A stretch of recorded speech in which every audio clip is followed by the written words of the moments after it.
times it would involve my kids. I have two kids, I have a son and daughter. You know how like your parents sometimes embarrass you? Yeah. Well, your parents never embarrassed you as much as I embarrass my children. I will give you just one example. I needed a column once. I got a call at the Miami Herald from the Oscar Mayer Corporation saying they were bringing the Oscar Mayer Wienermobile to Miami. The Wienermobile is a giant hot dog truck and with a loudspeaker.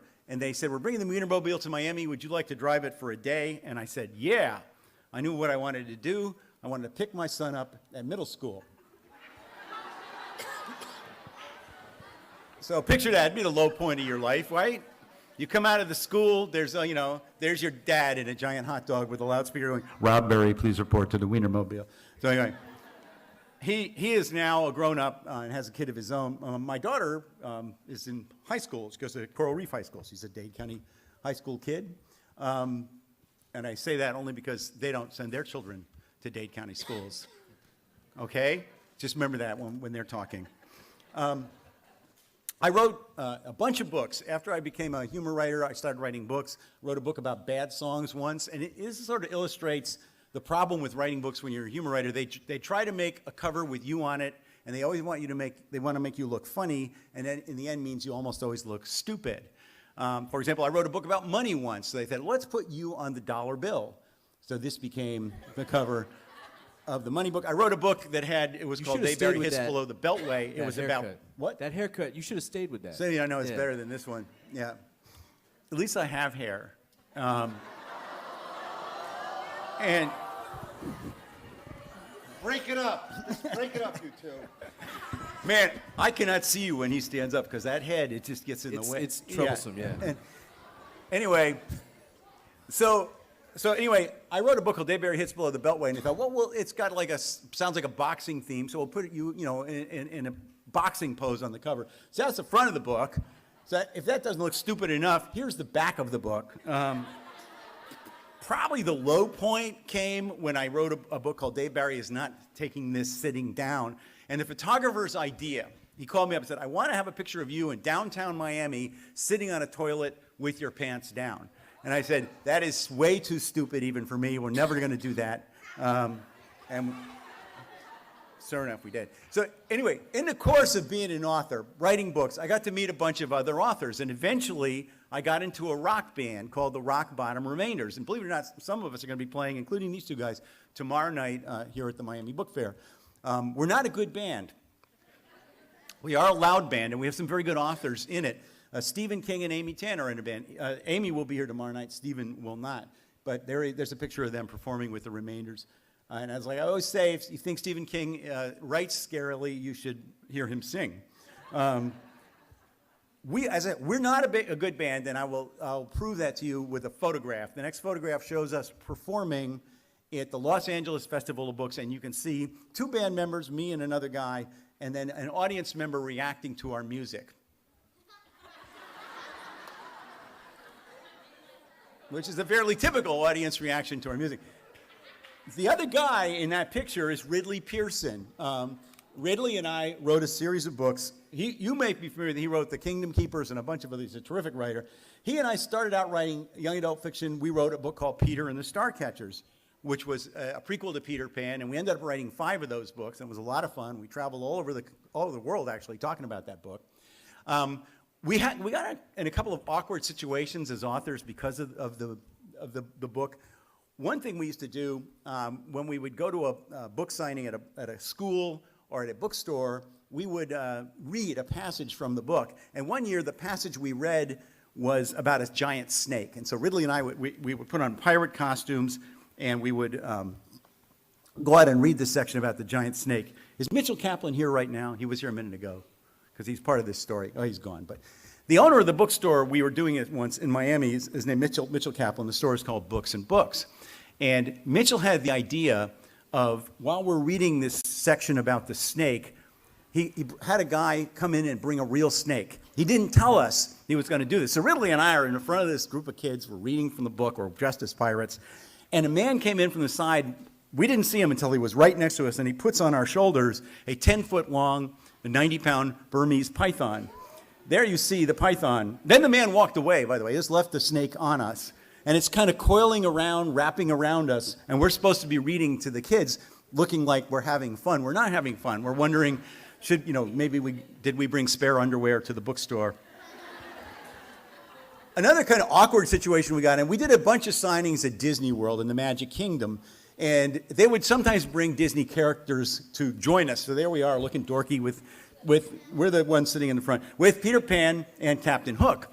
The day we did this signing, they had a huge crowd, and they had us backstage waiting to go out.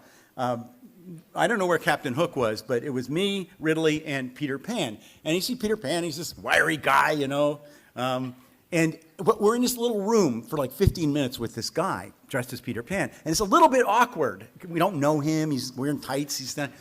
So I thought I'll make small talk with Peter Pan. And I go, so how do you like working here? And he goes, it's a beautiful day in Neverland. Have you seen Wendy? And we're like, no, dude, we haven't seen Wendy. We're in this room with you. But turns out if you are a Disney character, you must remain in character. If you're dressed as Peter Pan, you can't be anybody but Peter Pan, even when you're just with two guys who know you're not really Peter Pan. So if you want to talk about a long 15 minutes, try making small talk with Peter Pan. On that same trip, we were chosen, it was a big honor to be the Grand Marshals of the Main Street Parade. If you've been to the Magic Kingdom, you know that the middle of the day, they close down this parade route and have all these floats go through and everybody gathers, and it's a very big deal. The parade is led by somebody who's chosen it for the honor of being the Grand Marshal, and this day it was Ridley and me. So we were put in this antique fire truck in front of all these floats to lead the parade, and we're behind a big gate, and they say, there are 50,000 people out there waiting for you. When you get out there, wave to them. They'll be very excited because when they see you coming, they know the parade is starting. So we're practicing waving. They made us wear ears.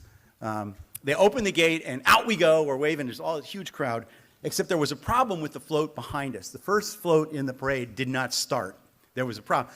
So they closed the gate really quickly, and now we're out there all alone, Ridley and me. Here's a picture of that moment. If you look at the crowd, they don't look very excited. The crowd we're like waving, and the crowd is like, that's it? That's the parade? One fire truck with two dorks in it? So that was kind of a low point. A high point for us, that connected with the Peter and the Starcatchers books and the other books we wrote together, we got a call from a woman named Katie Coleman, who said, an email from this woman saying, I'm going to be taking your books on a trip, and I need your permission to take them with me so I can read them to my kids. And we were uncertain why she needed our permission until she explained that the reason she needed our permission is she is an astronaut, and she was taking our books into the International Space Station. And she did. Here's a picture of Katie Coleman in space, reading one of our books to the kids, which was pretty neat and pretty exciting. A low point for me was going on book tour with Alan Zweibel. Why? Because you have a huge head. No, because Alan and I wrote a book together, not for kids. Don't ever read this book. If you see it, burn it. Adults shouldn't read it either. It's called Lunatics. And Alan and I wrote this book, and we went on tour. And Ridley and I, we get to go to Disney World, the Magic Kingdom. We went to London. Alan and I went to Columbus, Ohio. How would you describe Columbus, Ohio? It was sort of bleak, sort of cold, and because my head is so big, it blocked out the sun. And you see what happened? There we are in Columbus, Ohio, Adam and me, one of the highlights of our book tour. But anyway, I'm going to read you a little bit now from the book, The Worst Class Trip Ever. Basically, this is a book about a middle school class trip, an 8th grade class trip. The idea came to me when I was a chaperone on my daughter's middle school trip when she was at Carver. And I had this idea for a class trip where things go really wrong. And I said it at a school in Miami I call Culver, because I didn't want to call it Carver.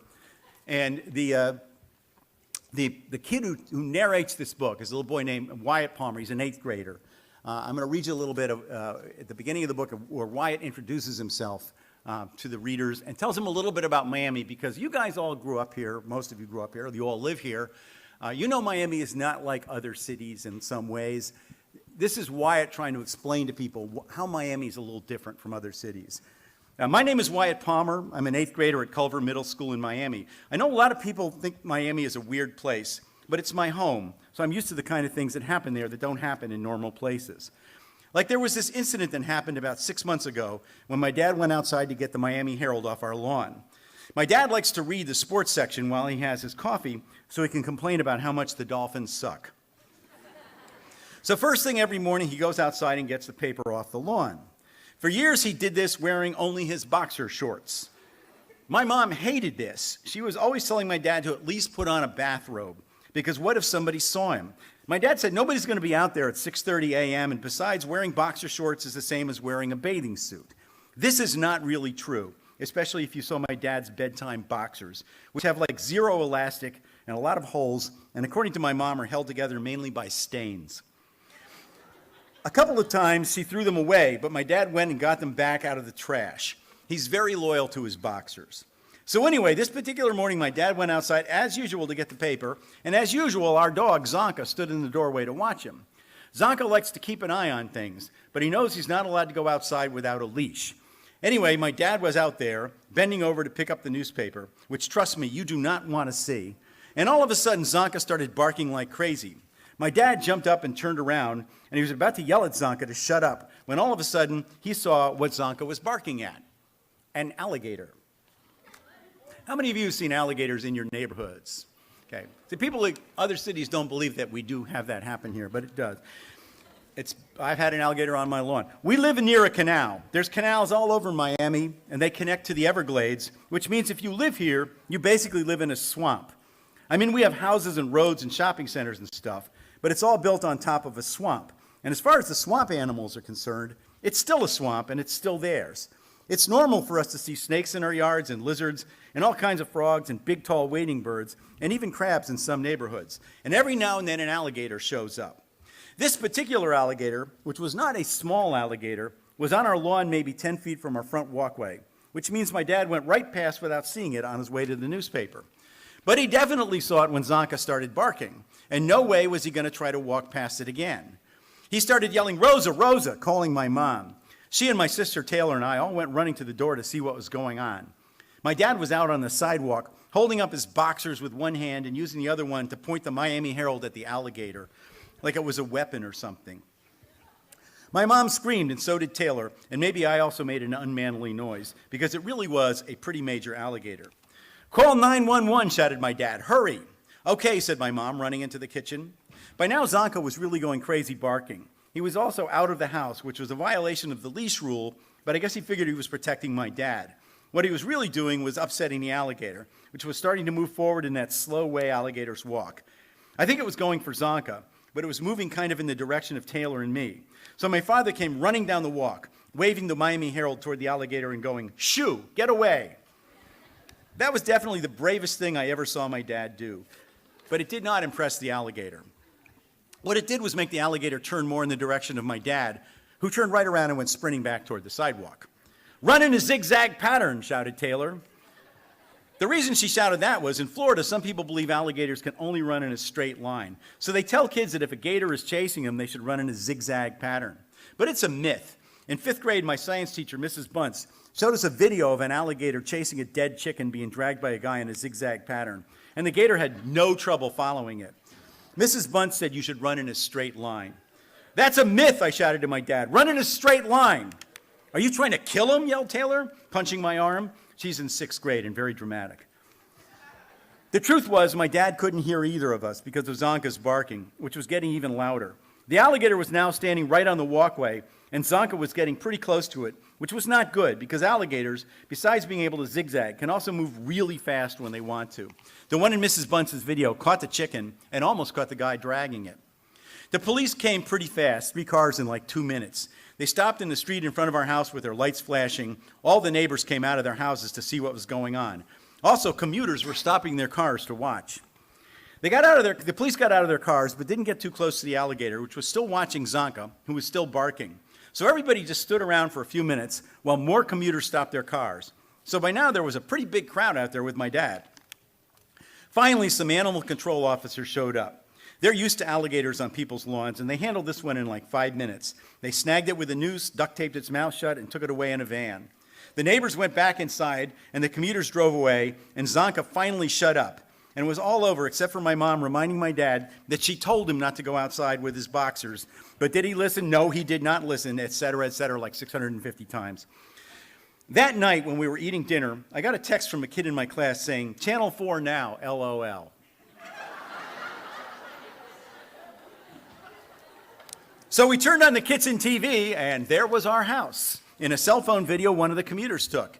You could see the gator, and there was a nice close-up of my dad holding up his holy boxers with his belly sagging down. I said, "Real good look, Dad." My dad said, "They can't show that without my permission, can they?" Taylor said, "I'm going to skip school for the rest of my life." My mom didn't say anything, which is not like her. She just stared at the TV until the alligator story was over. Then she got up and walked out of the kitchen. About a minute later, we heard the patio door open and close. We went to look, and there was my mom on the patio next to the pool, standing over my dad's boxers, which were on fire. When they were totally burned up, she splashed some pool water on the ashes and walked back into the house, right past my dad, not saying a word. I don't know if they talked about it later. I do know that the next morning, when he went out to get the paper, he wore a bathrobe. So, anyway, that's the beginning of the, thank you.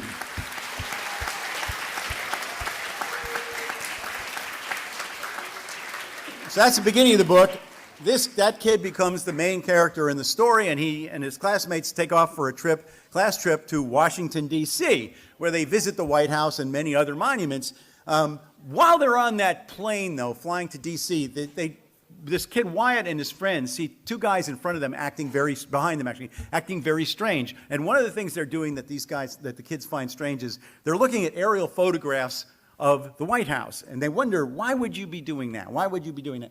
And this, around the time I wrote this, I don't know if you remember this instance. A guy landed a gyrocopter on the White House lawn, on the Capitol lawn, actually, not on the White House lawn. He was from Florida, of course. So anyway, in my story, the kids begin to suspect that these people are going to try to land something on the White House lawn. They're not sure, but they begin to suspect it.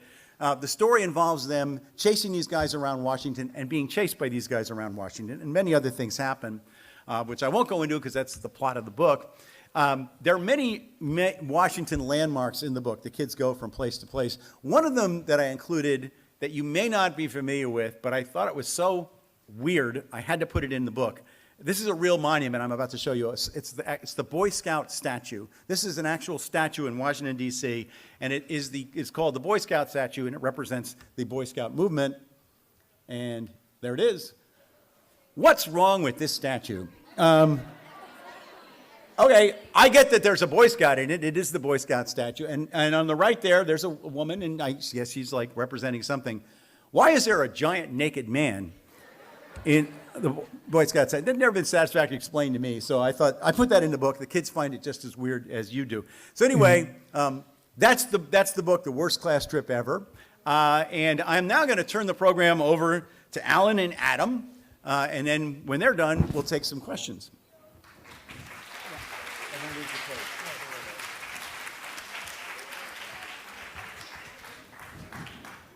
Hi, I'm Alan.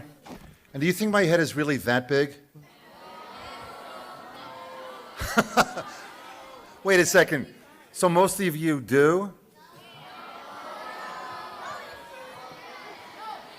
All right. Are you able to see the wall behind me? All right, so it's not that big. When we were traveling around, Dave would always talk about the size of my head, and it hurt. It hurt my feelings a lot. So thank you for making me okay. I'm a writer, and I wrote this book that I'm about to talk about with Adam, who's sitting at the end over there. My beginning was a little bit different than Dave. Dave was writing a humor column. I started my career as a writer, writing for a show called Saturday Night Live. Yeah. Okay. What? I don't know where that picture came from, but let me explain. Oh boy. That was me on the opening credits of Saturday Night Live. The other one with the cactus, that one. All right, let me tell you the story about that picture. I had no idea. I know where you got it from, but there was when we were living in California, I got a call from a magazine asking me if I wanted to spend a weekend at a nudist camp. That means that's a place where naked people walk around, okay? That do was that the in Miami picture they too, took Alex. of me because I was embarrassed to walk around totally naked. So the whole weekend, I was walking around with this cactus in front of me, okay? That's where that came from. And I want to thank whoever did that. That was one where I was fully clothed. I've written for some other television shows. I wrote for David Letterman, and I also wrote for a show that you may or may not have heard of called Curb Your Enthusiasm on HBO. So I was primarily a television writer, but then I started writing books as well. And the book that I wrote with Adam is called Benjamin Franklin, Huge Pain in My... You guys would have to fill in the blank, okay? With whatever word you want, keep that to yourself. I don't want to get in any kind of trouble. I'll just let you know that it's a 3-letter word. Okay. How we came about writing this book was Adam and I met a couple of years ago. We met a couple of years ago and we decided we wanted to write a book together, but we live on opposite sides of the country. He lives in California, I live in New Jersey, and we said, how are we going to do this? And we figured, okay, maybe the best way to do it is letters between two people. I would be one person, he would be another, and we kept on going back and forth, gee, who should the two people be? We finally decided that, are you guys familiar with Benjamin Franklin? Yes. He's what? Up there. For those of you who are not, I think his head is bigger than mine, I think. If you want me to stand next to him, I will, and you can compare. So we decided that we would, okay, one guy would be Benjamin Franklin, who was this inventor, and he was a politician, and he was a founding father, and he helped write the Declaration of Independence, and he was a really handsome man, so I really wanted to write about him. And then we decided that he would be corresponding with a 13-year-old kid who lives today, in 2015. So the premise of the book that we wrote are letters between the two of them. We have a kid named Franklin, who was named Franklin by his parents after Benjamin Franklin, okay? Because he was this great man, and they figured, okay, that's a good role model for him. Well, it's not working out that way. He just started middle school. He doesn't have a lot of friends. He's not doing well in his grades. He has a crush on a girl who really isn't interested in him. And can anybody relate to any of this? Okay. Really having trouble adjusting to middle school. Okay. And he's also not getting along with his stepfather. So one day, his teacher asked the kids in the class to write a letter to a historical character, any historical figure that they wanted to do. So our guy wrote a letter to Benjamin Franklin, telling him how lousy the name was working out for him. And he wrote this letter complaining about how bad the name was, and it's a stupid name and all of that.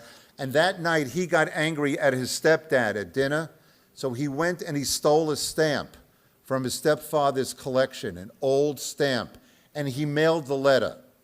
In the next chapter, we cut to 1776. Benjamin Franklin, fat Benjamin Franklin, comes waddling out of his house. He goes to his mailbox, and there's a letter from this kid from 2015. And he reads the letter, and he starts to take a liking to this kid, and a grandfather-grandson relationship develops through these letters between the two of them. Benjamin Franklin's heart goes out to him because he is having the same social problems with the other founding fathers that our young Franklin is having with his peers in school. So that's the relationship between the two of them. And to give you a little taste of what the book sounds like, Adam's going to come up and read a little bit from it.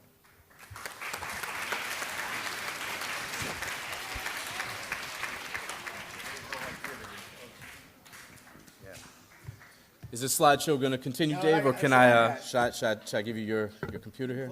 Close it? All right. Cool. Anybody need a laptop? I got a laptop here. All right.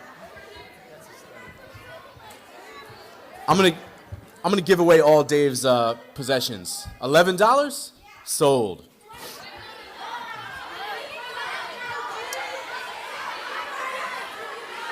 So anyway, Way to keep control of it. thank you, yeah.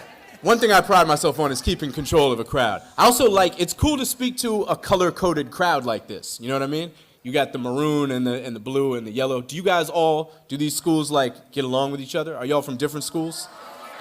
Is it possible at all that a brawl might break out? Like a color-coded maroon versus yellow versus blue brawl might break out? Possibly for ownership of Dave's laptop? Could that happen? Okay.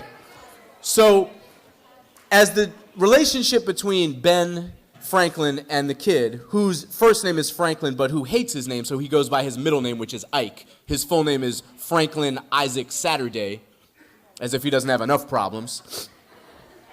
As the relationship goes on, Ben keeps giving Ike all this really good advice about how to win over the girl he likes and how to get along better in school. And Ike feels like he has to give something back. He wants to reciprocate.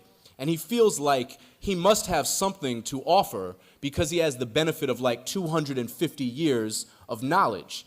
And as Ben is trying to write the Declaration of Independence and the Founding Fathers are about to go to war, the colonies are about to go to war with England, he figures there must be something he can do to help.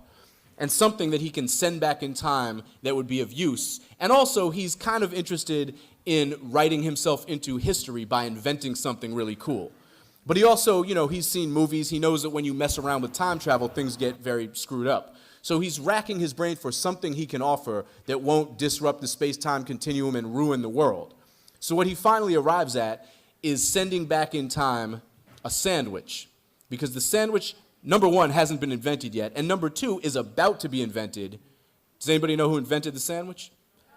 It's a guy called the Earl of Sandwich. Yes, sir.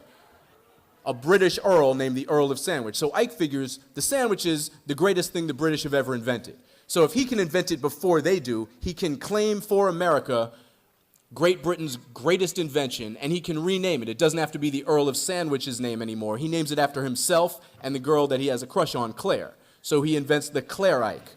And he sends back in time a peanut butter and jelly Claire Ike for Ben Franklin to try and share with the other founding fathers. The problem is that when the Claire Ike arrives, the jelly, the same jelly I guess that's on the front of the book covering up that mysterious word, the jelly drips onto the back of the Declaration of Independence, which is about to be printed in the newspaper so everybody can read it. And because of the jelly, another document is stuck onto the back of the Declaration and printed along with it. And the other document that is printed is the other thing that Ike sends back in time, which is a map of the United States in 2015. Back then, there's only 13 colonies. It's this skinny little strip of land along the eastern seaboard of the United States. The kind of land that nobody, including the King of England, really cares that much about. Certainly not enough to fight a big, long, expensive, bloody war. But when the map gets printed, everybody sees 50 states. And so number one, they're like, what are Franklin and Jefferson and Adams and the other founding fathers doing? Are they getting drunk and just inventing states all day? Like, why? What's California? What's Texas? What are these weird states? These guys have lost their minds. And the King of England sees the map and realizes that this war is being fought not over a tiny little bit of land, but over a giant country.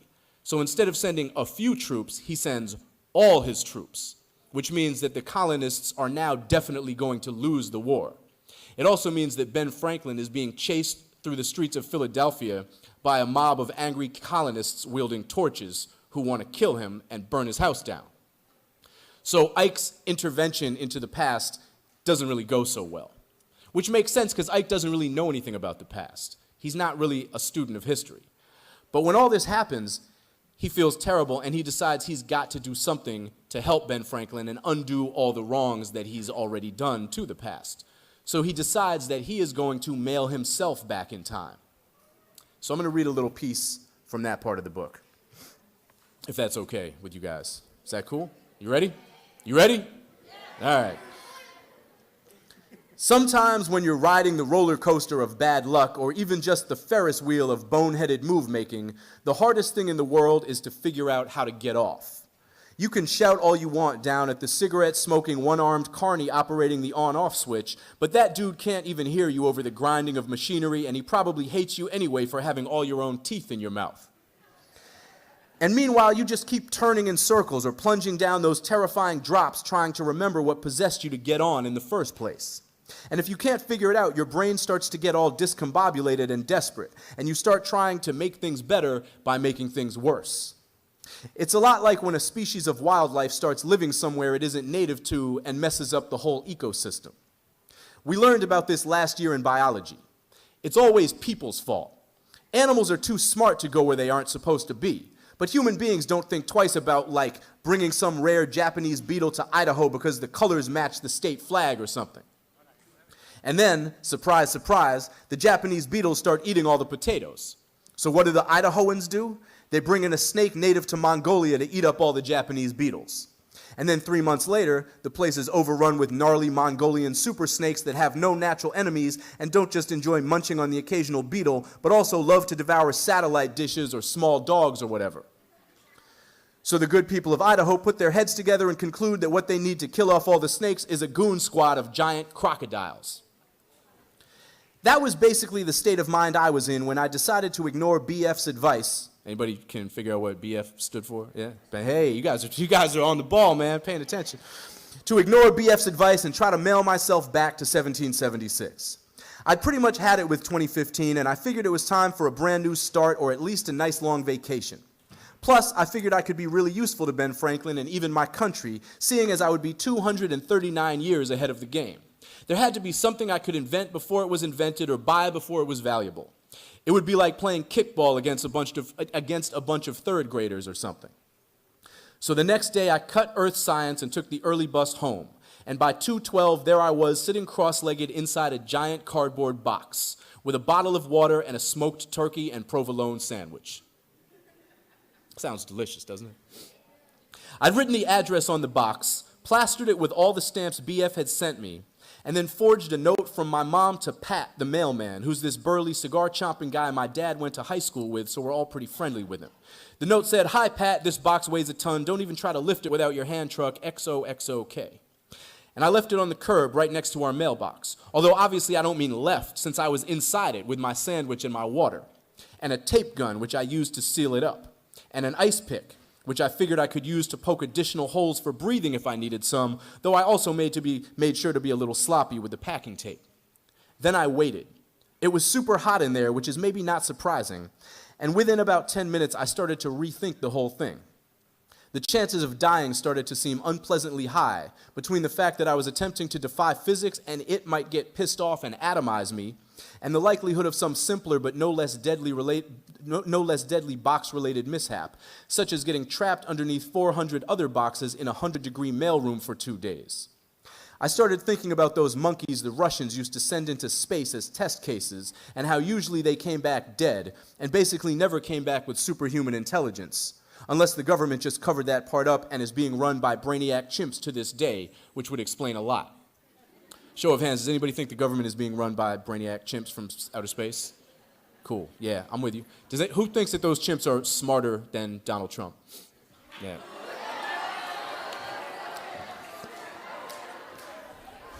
I'm glad we're on the same page here. I ended up lying on my side, and I got kind of drowsy.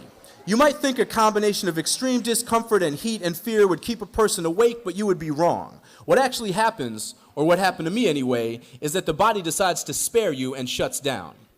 The giant thump of the box hitting the ground woke me up. It felt like I'd been dropped onto my butt from a height of about 3 feet, and I figured that Pat was done with his deliveries and pickups and had just carted me out of his truck and into some kind of sorting room or whatever.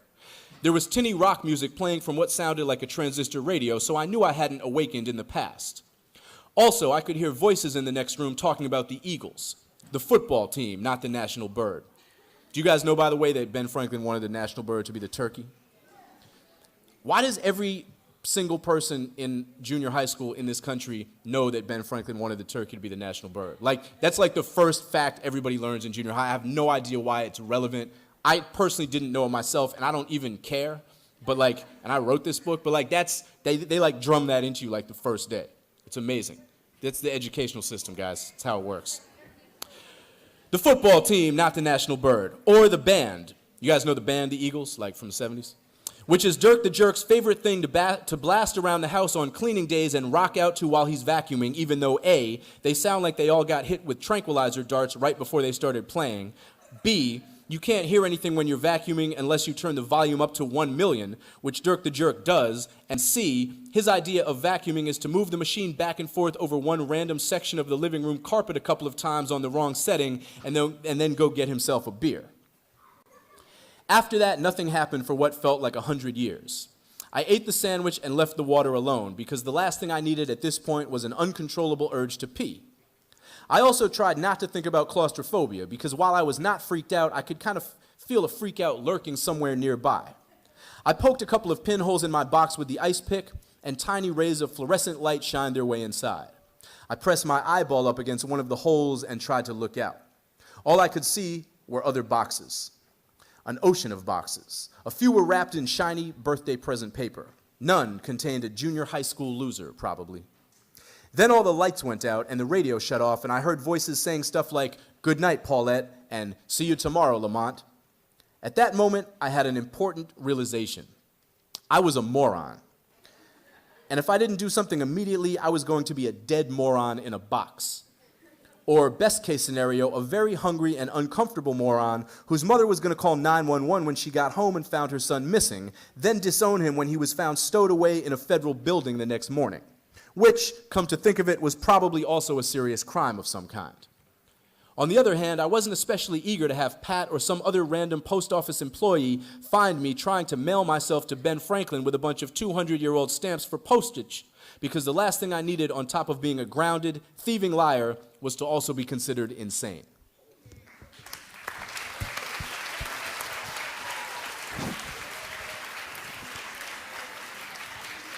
I almost just took a sip of this water down here, then I realized that it's not my water and it's half full and it's probably been sitting there for like 7 months. So I'm going to just be thirsty. And Book Fair authors have been drinking from that same bottle since 2006. Amazing. Yeah. It's mostly saliva at this point. Some great men and women have probably drunk from that bottle.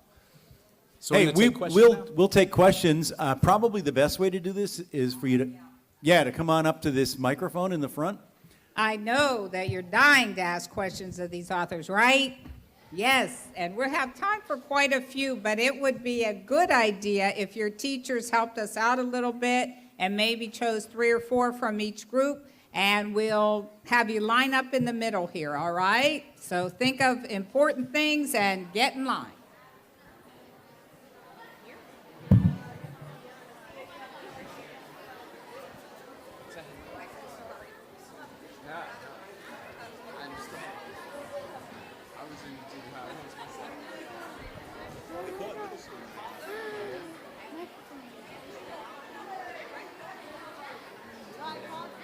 Okay, looks like we have a person at the microphone. What is your question? Well,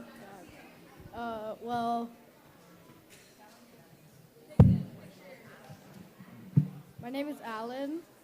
point it down a little. There you go. I don't know. Okay. My name is Alan, Yeah? and yeah, I like your haircut. And He likes my what? I like your haircut. He likes your haircut. You like my haircut? He likes his Yeah. haircut. I mean, for old You guys. want me to give you one? Nah, I'm good. You know how embarrassing it is for me that both these guys have more hair than me, even though they're both 150 years older than me? Well, Adam, how would you rate your own book? How would you rate your own book? How would I rate my own book? Yeah, the book I would that say you this just book is read. probably, no, definitely the greatest book ever written in the history of the world. I would get rid of all your other books and just keep this one. Yeah, ideally what you want in your house is a large library that only contains multiple copies, like 7,000 to 8,000 copies of this book. Of the, yeah. All right. That's nice. Thank you. you, Alan. My name's Lucas.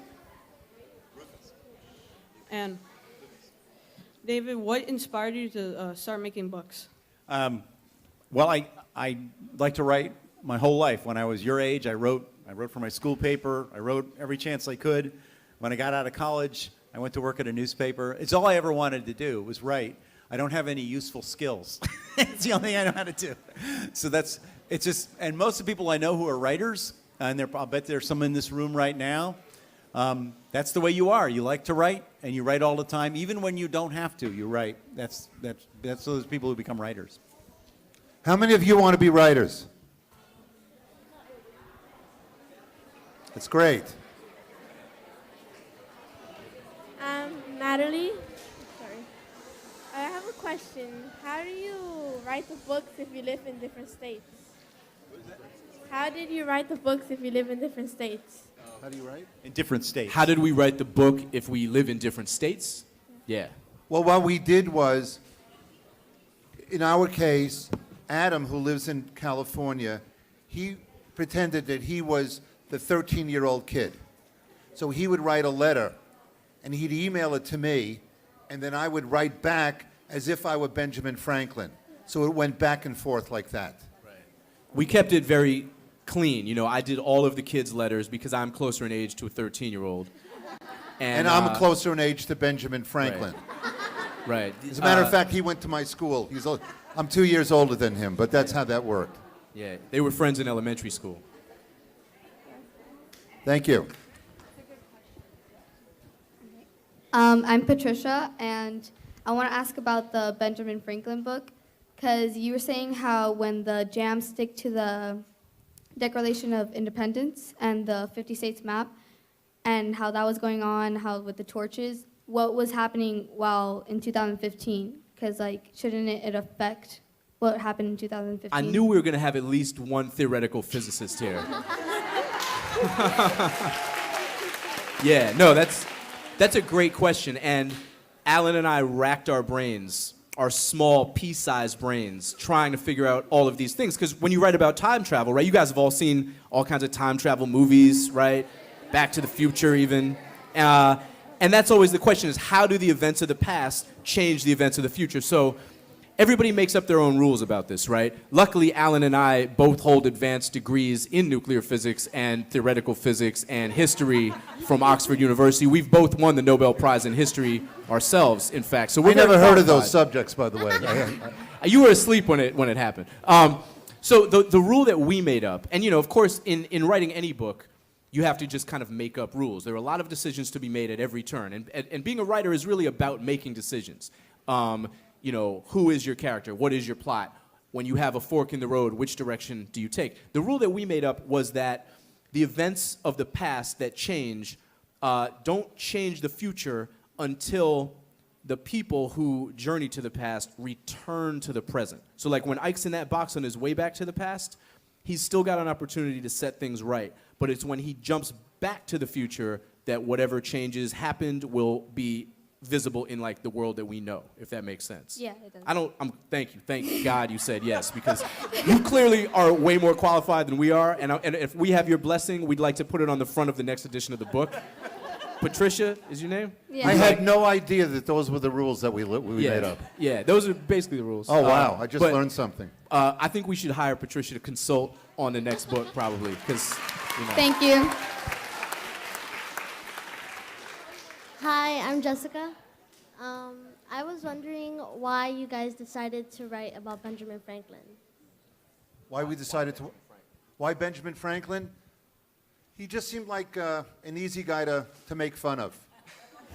He was fat, he had stringy hair, he invented a lot of things, people liked him. He walked around Philadelphia eating rolls and loaves of bread, and there was so much about him that was sort of intriguing that we figured, okay, but we just as easily could have picked George Washington or Abraham Lincoln, but we just sort of just say, okay, how about him? No more thought went into it than that.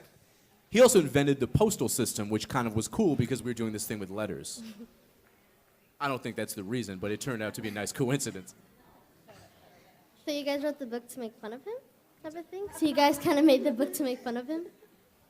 Pretty much everything that all of us do, it revolves around making fun of people, I think it's safe to say. Thank you. Thank you. Hi, my name is Teresa. I was wondering how old were you when you wrote this book about Benjamin Franklin?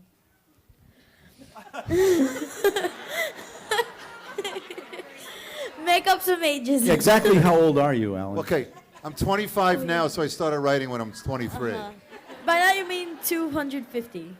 What was that? By that you mean 250? Okay, if you want to do that. If you want to multiply by 10, I'll go along with that too. We started writing this about 2 years ago. Most books, when you write them, take about 2 years from the time you start writing them, finishing them, until they're published. Okay, thank you. I know I didn't answer your question, Yeah, that wasn't and I'm an happy I answer. didn't. Okay, bye. At his age, Alan sometimes forgets what the question is. So, Hi, my name is Rachel, and I'm a student at the University of Miami, so a little bit older than most of the students in this room. But I was wondering... and you're not wearing maroon, blue, or yellow, so it gave you away also. I was wondering what's your favorite part of writing for children, like the technical aspects of it, versus writing for an older demographic? The big difference to me is the questions kids ask are really interesting. Like when I first was talking about this, the class trip book, I was doing a school here in South Florida, and I said, does anybody have any questions? And a little girl, very innocent girl, raised her hand and said, did you know you have like really big wet spots under your arms? That was the first, and of course it was true, I did. Like, so I learned a lot from that. Yeah. Well, I'll tell you one other. When Ridley Pearson and I wrote this, the Peter and the Starcatchers book, we had to come up with a name for Captain Hook, because this happened before he became Captain Hook. He didn't have a hook; he had a hand, and we didn't want to call him like Captain Hand. That didn't make sense. So we called him the Black Mustache. So I would tell that to the kids. Hey, we called him the Black Mustache because we couldn't call him Captain Hand. And this one boy raises his hand and goes, what did they call him when he was little? I don't know what they called him.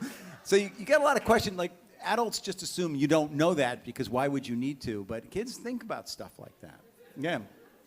Would you say your technical, like, writing aspect, your style changes if you're doing different age ranges, or? It changes a little bit. It was easier with this book for me to do Benjamin Franklin, except, you know, I had to do a little bit of research. In Alan's version, Benjamin Franklin is a Jewish man from Long Island, just so you know. And that was the easiest voice I was able to give him. He went with what he knows. You know? As a matter of fact, when they did the audio version, Adam and I had to audition for the roles in the and we didn't get it, okay? Adam, they thought sounded too old to be a 13-year-old kid, and like Dave just said with me, they didn't want Benjamin Franklin sounding like a big Jewish guy from Long Island, okay? So they went another way with it totally. And what was the question again? Just like, how did the technical aspects of your writing differ when you're writing for children versus like Well, adults? Are there any technical aspects to your writing?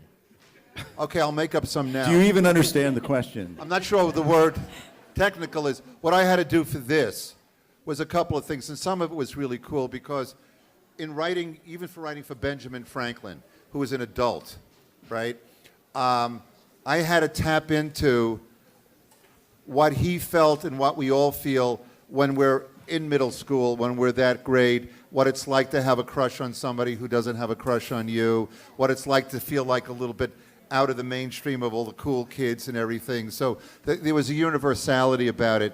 In this particular case with Benjamin Franklin, I had to do a little research as to how he spoke, what his words were like.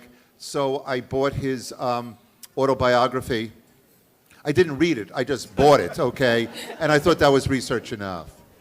You know, for me, writing the voice of Ike, I find that I remember that age really, really well. And I sort of took for granted that everybody did, that everybody had these crystal clear memories of being 12 and 13 and 14. But I realize now in talking to other people that for a lot of people it's a vague, you know, kind of blurry time. And I think one of the reasons that I may remember it so well is that it's when I started writing seriously. So at the age of 12 and 13, the age that Ike is in the book, I was writing stories and poems and keeping a journal of sorts. So I have like a record of that time. But it's not the fact that I can look back on what I was writing. It's the fact that the act of writing began to sort of cement memories in my mind in a way that I think changed my outlook and relationship to the world and to sort of my own history. So, you know, a lot of people, when they write books for kids, I think they don't give kids enough credit. They write simply and goofily as if kids can't follow a narrative or read sophisticated words or read sophisticated ideas. And what I wanted to do in writing Ike was write a kid who was funny, who was articulate, who made jokes and had a real sense of, you know, flair in his prose. Because I feel like when I pick up some of the books that are allegedly written for kids this age, they're dumb. They're idiotic. Like they read like everybody is a second grader or possibly a basset hound, you know? So I wanted to do something that was like a little bit elevated. And, you know, I think people rise to the prose that they're given, rise to the stories they're given. Got it, kids? So much. Yeah, yeah. Hi, my name's Benjamin. Benjamin. Yeah. Wow. Yeah. And Dayberry, I love this book, by the way. I've already read it. And about the Benjamin Franklin book, did Benjamin Franklin know that Ike was 13 and from the future? Because if I did, I'd be like, okay, how do I win this war? So, yeah. Like, That's a how great do I win this question. war? Can you, like, send back a death ray or something? Yeah.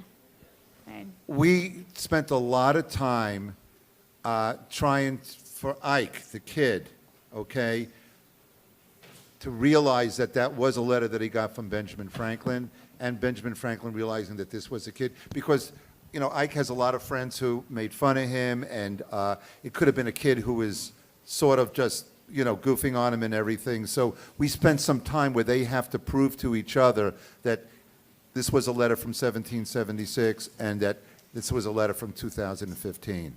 Yeah, Yeah. no, because if I were Benjamin Franklin, I would ask, okay, what are the historical records of the war so I know the next attack, stuff like that, you know. Oh, no, sorry. If I were Benjamin Franklin, I would ask what happened during the war so he could win it. Yeah, no, it's a good point. The question is like, if Benjamin Franklin knows that Ike is from the future, isn't he desperate to get information that would help him win the war, right? Yeah. Yeah, the answer is once they finally prove to each other that they really are who they say they are, Franklin does want information, but he's also a little scared of how information from the future could affect the past, so he doesn't know what he wants. And also, Ike is pretty ignorant about the past. Like, he doesn't really have as much information as he should, so he can, like, Google stuff, and he's like, maybe this will help you, Ben. Like, I know John Adams has been messing with you. Well, you know, it turns out that, like, in 1812, he's going to have an affair with, you know, Thomas Jefferson's wife. I hope is that useful to you at all? And Ben is like, what are you talking about? You know? So there's a lot of, like, attempts at giving information, but often they backfire or they're, like, useless. Oh, okay, thank you. Thanks. My name is Devaney, and I wanted to ask that how did you guys meet to make this book? How did you meet? Oh, Adam and I met about 2 years ago. We were at a book festival just like this in Tucson, Arizona, and we met each other, we got to talking, and he really liked me a lot. And I knew right he away got that down on Alan his was hands my and life knees partner. and said, I beg you to write a book with me. And I kept running away. He kept finding me. And finally I said, okay, fine. No, we went out, we had dinner, and we said, hey, we like each other. Let's try to figure out a book that we can do together. And that's how we came up with Did this. either one of you ever give flowers to the other one, or? Yeah, and he would send me candy in the shape in hearts and I things camped like out in a tent outside Alan's house for 3 or 4 weeks, I forget which, in the dead of winter in New Jersey. And every day I would ring his bell and I would say, please, Alan, work with me. And usually he would just slam the door in my face or sometimes hit me with a pie, you know? But and the pies were all I had to eat, you know? But they kept me alive through the winter. And when spring came around, Alan had a change of heart. And he said that he would work with me if he could have 99% of the money that we made from the book. So I was happy to do it, and I've made over 5 cents now from this book. You should have written a book about that. You should have written a book about that. Yeah, that's a good idea. That could be the next we got, one. You know, everybody here has better ideas than we do. You realize that? All right, you're hired as a consultant And on that book. also, where do I get these books? Where do you get these books? That's Yeah, a great I wanna question. buy them. Okay.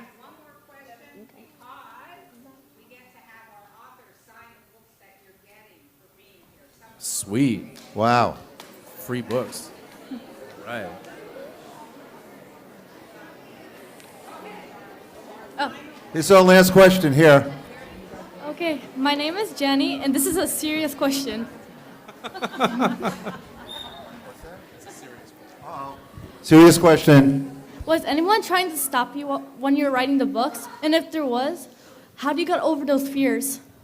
You said, was anyone trying to stop us? Yeah. Right. Well, you know, when I was a kid, I knew I wanted to be a writer when I was your age, you know? I mean, at this point, no one is trying to stop me, you know? I get to do what I want. But when I was your age, you know, I knew I wanted to be a writer, and I was really, really lucky because my parents were really supportive of that. My father is a journalist. He works at a newspaper. I had a grandmother who was a poet. So for me to like be 12, 13 and declare that I wanted to be a writer, they were like, yeah, okay, cool. But as I got older and I met other writers, I realized that my experience was really rare. That most people, when they say they want to be writers, their parents are like, yeah, right. You know, or they go to college and they want to go to, you know, they want to be a writer and their parents are like, why don't you go to law school? Why don't you do something a little more secure, a little bit more, you know, possibility you could make a living at it. So at that point I realized that I'd been really lucky that my family supported me, you know, and that they saw how dedicated to it I was and they let me go for that. And I, you know, luckily enough, it worked out for me. I want to be a heart surgeon, but I want to find a way to entertain people. You want to be a heart surgeon who also entertains people? Yeah, maybe if you know those someone's people are suffering. unconscious when you do the, yeah. I know. Yeah. They can't usually hear you. Yeah, so they won't be able to laugh if you say You can something entertain the other funny. doctors. But then again, they won't boo you either, so we'll be fine. I'd like to ask you right now, because, you know, it's important to make relationships for the future. So in the event that when I'm, you know, like Dave's age, let's say, I need heart surgery, could I get free heart surgery from you, please? Okay. Yes, y'all heard that, right? Free heart surgery for me forever. Thank you. Even if I don't need it. If I just feel like, you know, let me get a new valve just because. Sweet. Thank you. Thank you.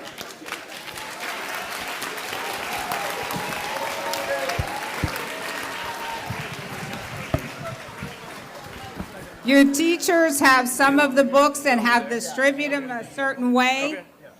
And luckily, our wonderful authors are going to be downstairs signing them in a few minutes. So before we exit the auditorium, after they get their picture, Olivia will show you where you're signing. Go, sweetheart.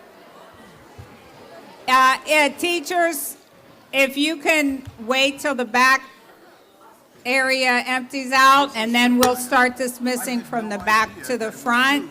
Put those pictures up. Well, how did you think I got on my computer? I didn't even know what came from the computer.